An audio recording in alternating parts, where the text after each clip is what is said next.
Bonjour à tous, je profite d'une pause entre deux pluies et des derniers instants de liberté avant le reconfinement pour vous présenter ma fine équipe du moment de chez Condor, la hachette Campsite et le couteau Terrazor.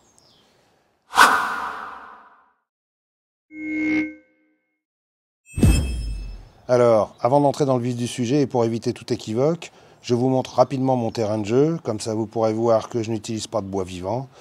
Rigolez pas, il y a toujours quelqu'un pour balancer une réflexion sans savoir. Donc comme vous pouvez le constater, j'ai suffisamment de bois déjà coupé à ma disposition pour le reste de l'année, voire même pour l'année prochaine. Alors, pourquoi ce couteau et cette hachette? Bonne question, je vous remercie de me la poser. Bah, c'est juste parce que j'en avais envie, quoi. Merci, au revoir. C'est déjà fini? Bon, ben on rentre alors. Ouais, t'as raison. Tu viens, Flipper?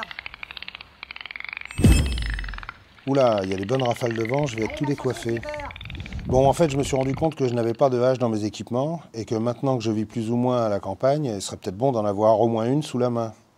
Donc avant de devenir bûcheron, j'ai opté pour cette petite campsite qui m'avait l'air tout à fait sympathique et du même coup, j'ai voulu savoir si en l'associant à un petit couteau, ça suffirait pour les grosses sorties en forêt. Pour le Terrazor, ça faisait un moment que je voulais l'essayer, notamment parce qu'il vient directement jouer sur le terrain du Moragarberg et qu'il a une assez bonne réputation en bushcraft. On verra ça plus tard. En ce qui concerne les haches, j'ai toujours préféré les gros couteaux quand je vais en forêt. Je trouve qu'on fait quasiment les mêmes choses avec un bon gros couteau bien solide, et même parfois mieux qu'avec une hache. Je parle de couper du bois, bien sûr. Même si certaines fois, on peut être amené à couper des choses un petit peu différentes, comme du carton, ou du saucisson, ou autre chose. Désolé, j'avais pas de pomme sous la main. Oui, je sais, je suis très drôle. Au cours de ma longue carrière, j'ai essayé beaucoup de haches de tailles différentes et pendant longtemps, j'ai trouvé que c'était assez fastidieux, voire dangereux de s'en servir si on n'a pas un peu d'habitude. C'est clair que ceux qui ont vu la tête d'une hache ricocher sur une branche en direction de leurs jambes quand ils ont tapé de travers se souviendront du coup de chaud qu'ils ont eu à ce moment-là. Moi-même, quand j'étais militaire, j'ai vu pas mal de mecs s'ouvrir une guibole en tapant comme des sourds. D'ailleurs, il y a beaucoup plus d'accidents avec des haches qu'avec des couteaux. On se demande bien pourquoi. C'est pour ça que j'ai toujours eu une méfiance envers les haches, et surtout, depuis que j'ai commencé il y a plusieurs années à utiliser des couteaux assez solides pour qu'on puisse leur taper dessus, j'ai trouvé ça beaucoup plus pratique et beaucoup plus facile. Pour moi, la hache, c'était encombrant, lourd, chiant à ranger, dans un sac principalement, pas évident à utiliser quand t'es crevé, quand t'as marché toute la journée, que t'as vite envie de te faire un feu. Ceux qui ont vécu ça vont comprendre. Avec cette Condor Campsite, je suis pas loin de réviser mon jugement, et oui, ça arrive, parce qu'elle est confortable, pile de la bonne taille pour moi, pas trop lourde, pas trop grosse, avec pas trop de poids sur la tête. Ouais, ben lui, il a pas trop de poids dans la tête. Hein. Ouais, merci. Arrête, Coco. Et puis, une forme de tranchant plutôt bien étudiée. On va laisser passer la rafale de vent. Alors, rapidement, ses caractéristiques. Elle fait une longueur totale de 28 cm, avec une longueur de manche de 22,5 cm, une longueur de marteau de 4 cm, une longueur du tranchant de 7 cm 5, l'épaisseur du marteau fait 2 cm, l'épaisseur de lame au centre à ce niveau-là fait 12 mm, 1 cm 2, l'épaisseur du manche juste avant la poignée fait 5 mm 16 et l'épaisseur de la poignée, à la partie la plus large, fait 2 cm 75. La largeur de la poignée fait 3 cm 5. Son poids est de 655 grammes seul et 725 grammes avec son étui. C'est de l'acier carbone 1060 avec finition naturelle, autrement dit sans finition, quoi. Je trouve ça assez sympa, on dirait que ça sort tout juste de la forge. Et puis elle est déclinée en deux versions, enfin en deux couleurs, couleur tan comme celle-ci ou couleur vert armé. Je trouve qu'elle a une bonne gueule, c'est d'ailleurs ce qui m'a séduit en premier quand je l'ai vue. Je trouvais qu'elle avait une silhouette très fine et qu'elle semblait solide en même temps. Et comme je suis pas trop du genre à m'extasier devant une hache, hein, comme je pourrais le faire devant un couteau. Mais là, j'avoue qu'elle a une certaine allure, avec ses finitions sans finition et sa dégaine, un peu comme si elle sortait du lit, quoi. Pas coiffée, pas maquillée, tout Ah, Bon, dégueulasse. L'équilibre entre la forme du manche et la forme du fer est plutôt pas mal. Je trouve ça assez harmonieux. Au niveau du dessin, on sentira presque la patte de Joe Flowers. Ça ne m'étonnerait pas d'ailleurs. Alors pour info, Joe Flowers est à l'origine de pas mal de modèles de la marque Condor. Et c'est lui qui la représente sur tous les grands salons. D'ailleurs, c'est un mec qui a l'air assez sympathique, que je serais ravi de rencontrer un jour quand j'irai dans un grand salon aux États-Unis. Alors bien sûr, une hache seule ne servira pas à grand chose si elle n'est pas accompagnée par un bon couteau, solide, pas trop gros et qui coupe bien. Bon, ceci dit, j'ai déjà vu des puristes du bushcraft n'utiliser qu'une hache de type traditionnel scandinave, en super acier forgé à la main, au pied, avec un super tranchant qui rase les jambes, etc. etc. Si, rigolez pas, ça existe, hein. Bon, d'un autre côté, ce sont les mêmes qui s'habillent avec des vêtements en poil de yak et se font des slips avec des orties. Hein. Des vrais de vrais, quoi, des purs et durs. Moi, je serais plutôt du genre geek des bois. J'aime bien le matos un peu pointu. Je trouve qu'on fait de bonnes bouffes lyophilisées, des bons réchauds à gaz ou à bois ou à la kryptonite verte, des bons vêtements techniques pour le outdoor, des bons outils comme des scies à énergie solaire et des couteaux à écran 4K, etc., etc. Bref. Alors, ce Terrazor... c'est un petit couteau, très léger, très solide, qui, bon, j'ai pas peur de le dire, viendra jouer sur les plates-bandes du Mora Garberg. Hein, on peut voir qu'il y a quand même une nette ressemblance. Même dimension, même longueur, même type de construction. Je ferai un duel entre ces deux couteaux pour savoir quel est le meilleur. Ce qu'il faut savoir, c'est que celui-ci fait la moitié du prix de celui-là. Hein. C'est un excellent complément de la hachette. Il respire la solidité, sa prise en main est très bonne, son acier c'est du 10,95 et il faut le souligner, parce qu'en général Condor utilise depuis longtemps sur ses couteaux du 10,75 et là, depuis quelque temps, ils ont l'air de vouloir se mettre de plus en plus au 10,95. Je trouve ça très bien. Vraiment bonne prise en main, très agréable à utiliser, aucun problème de hotspot, comme on dit. Prise dans toutes les positions, vraiment très très bien. Très agréable à utiliser avec un talon dépassant et une vraie émouture scandinave avec un tranchant redoutable. Alors, ses caractéristiques. Il fait une longueur totale de 22 cm et demi, une longueur de lame de 10 cm et demi, longueur du manche 12 cm, longueur du tranchant 10 cm 5, largeur de lame 2 cm 5, épaisseur de lame 2 mm 95, bon allez, autrement dit 3 mm, épaisseur du manche 2 cm 15 au plus large, son poids est de 125 grammes seul et 172 grammes avec son étui. L'acier c'est du 10,95, la dureté n'est pas précisée. Et son manche répond au doux nom de polypropylène, qui est un terme très poétique pour désigner du plastique dur, hein, très dur. C'est pour ça que je dis que ce sera un couteau qui sera assez solide, parce que vraiment, ce plastique-là, on a l'impression qu'il est vraiment indestructible. Le manche de la hachette est fait de la même matière, hein, c'est du polypropylène également. Je trouve ce couteau assez joli, je trouve qu'il a une ligne assez réussie. Rien d'extravagant, du simple, de l'efficace, sans fioritures. On sent tout de suite que c'est fait pour travailler le bois, un peu comme un Mora Compagnon, mais en plus solide, quoi. Son manche est bien dessiné, il conviendra à toutes les tailles de main, même les plus petites.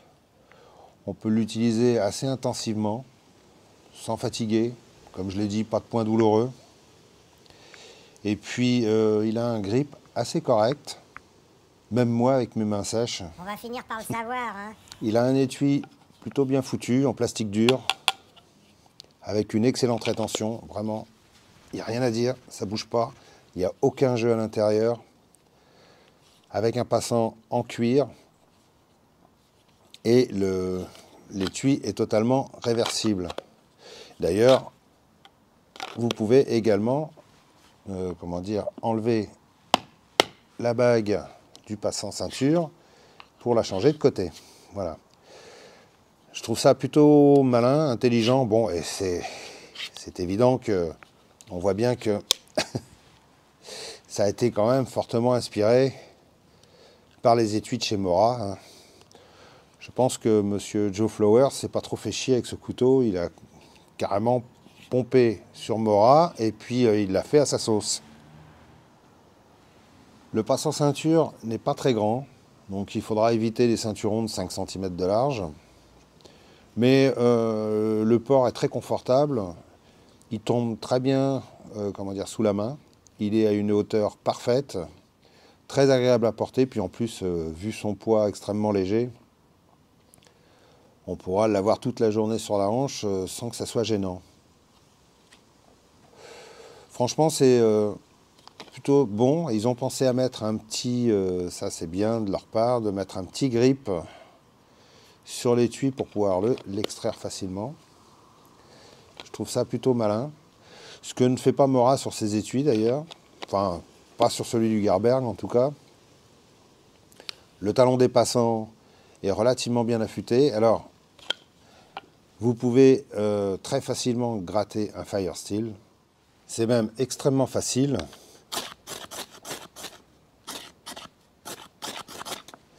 Vous pouvez faire la même chose avec le talon. C'est un petit couteau idéal pour aller dans les bois. Alors, comme j'étais au courant un peu à l'avance qu'on allait être encore confiné, ne me demandez pas comment, hein, disons que je suis un petit peu pote avec Madame Irma. J'en ai profité pour sortir un peu plus souvent en forêt, histoire de respirer, et puis surtout de me faire des réserves de bois. Je me suis bien amusé avec cette petite campsite. Elle est sympa à utiliser, pas fatigante, super efficace sur les coupes de branches, petite et grosse. C'est même presque une formalité, hein. En 8-10 coups, on sectionne des branches assez conséquentes, un vrai kiff. La prise en main est bonne pour moi. Je pense qu'elle le sera pour toutes les tailles de main, hein. Je conseillerais quand même l'usage d'une dragonne en paracorde, hein. Déjà pour éviter d'éclater la tronche de quelqu'un à côté. Rigolez pas, j'ai déjà vu ça à l'armée. Et surtout pour ceux qui, comme moi, ont les mains toujours sèches et glissantes. On le sait. Ça forme des moutures très légèrement convexes, fait des merveilles sur du bois frais et se démerde très bien sur du bois bien sec et bien dur. On peut même facilement l'utiliser pour faire des feather sticks assez fins, même si la façon de tenir la hache pour cet exercice n'est pas la plus confortable. Ça reste quand même tout à fait faisable, hein. L'étui Kydex est plutôt bien foutu, bien pensé, de bonne qualité. Il n'est pas trop épais, pas trop fin, avec une excellente rétention. La hache tient très bien dedans. Une fois qu'elle y est, ça bouge plus du tout, aucun jeu. Quand vous voulez la sortir, vous poussez avec le pouce. Quand vous voulez la rentrer, vous glissez comme ça. Et vous avez un claquement très rassurant et ça ne bouge plus. Le passant ceinture est totalement réversible et entièrement démontable avec un système de visserie conventionnel, des petits joints en caoutchouc à l'intérieur. Par contre, n'espérez pas y fixer un système Tech-Lock, Blade Tech ou autre chose, parce que l'écartement des œillets, c'est n'importe quoi. J'ai fait le test, ça correspond à rien du tout. Voilà, c'est un peu con pour une marque américaine, mais bon, voilà. Le Terrazor est très sympa à utiliser. Son émouture scandinave et sa lame fine font des merveilles sur les coupes précises. Il garde son tranchant très longtemps, merci le 1095. Il a une pointe très solide. On peut vraiment y aller sans aucun problème. Elle ne risque pas de casser ou de se tordre. On peut lui taper dessus sans hésiter. La matière de son manche encaissera les ratés de bâtonnage, hein. Un petit clin d'œil au passage au couteau à manche en gomme. C'est un couteau qui est solide, même s'il est très léger et s'il est assez petit. C'est un couteau qui respire la solidité et qui met tout de suite en confiance dès qu'on l'a en main, hein. Au final, ces deux outils font bien la paire. Je trouve qu'ils sont parfaitement complémentaires. Et si on les associe par exemple à une petite scie pliante de type Bahco, la Plander, ou alors si vous voulez mettre moins cher, prenez celle-ci. Ça c'est la scie pliante qu'on trouve régulièrement chez Lidl, qui est excellente, qui coûte dans les 4 € à peu près. Je vous la conseille fortement. C'est un ensemble qui sera parfait pour s'équiper pas trop cher pour le bushcraft ou pour le camping. Surtout le camping où la hachette fait des merveilles hein, grâce à son marteau. Qui a fait du camping saura qu'on a toujours besoin d'un maillet ou d'un marteau pour planter les piquets ou pour faire tout un tas de choses. Je pense qu'elle a principalement été conçue pour ça. Au chapitre des reproches que j'aurais à faire, bon, en premier, ce sont les finitions qui sont un peu grossières. C'est sûr que tous ceux qui connaissent Condor ou qui en ont déjà eu savent ça. Leur premier objectif, c'est surtout de proposer des bons outils bien pensés et pas trop chers. Et les finitions, c'est fabriqué au Salvador, quoi. Alors, j'ai payé cette campsite 70 € environ. Et le Terrazor, 42 € sur le site thebestknife.fr ou .eu. C'est là qu'en général, c'est moins cher avec les frais de port gratuits.